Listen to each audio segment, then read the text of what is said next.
just finished working at factory. I've been working here since we're 8-year-old. Oh, it's long hard hours, I tell you. And not much money either, but that's life, I guess, isn't it?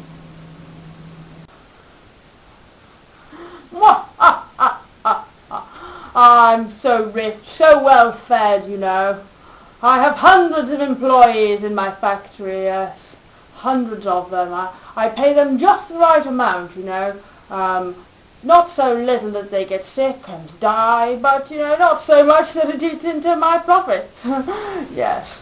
I pay them just the right amount.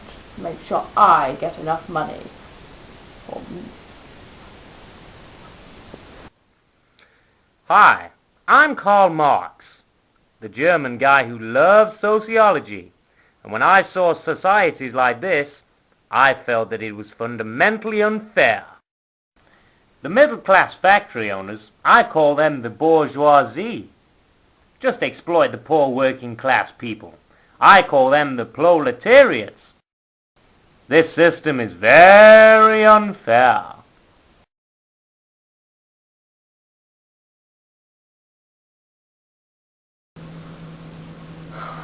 Yeah, my job's long, hard hours, so why do I do it?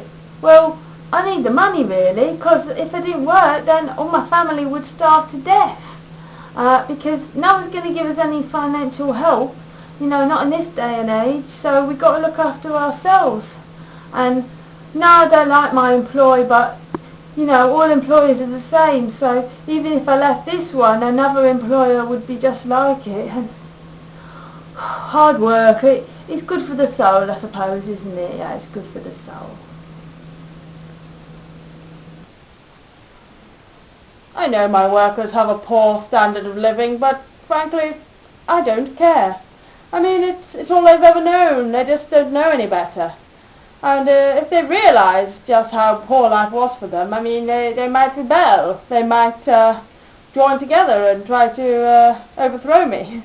So, no, it's best to keep them in the dark. Best not to let them know just how bad their life really is. Yeah. Those bourgeoisie, they always do this. They control the ideas of the proletariat, so they don't realize they're being exploited. I call this false class consciousness. The poor proletariat, they're totally alienated from their work. They don't take any pride in it at all. This is such a shame. So this is capitalism, where there are extremes of rich and poor, and I'm totally against it.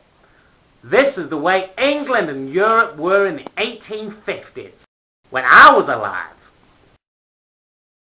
But don't kid yourself that things have changed.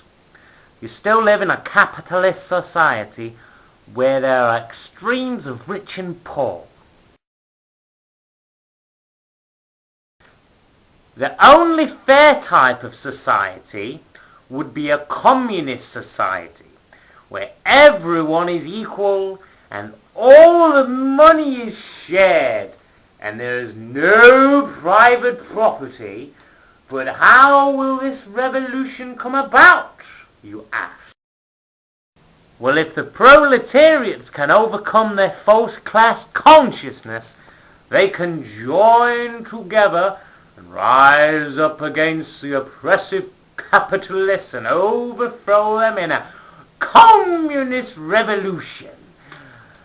And what a glorious day that will be.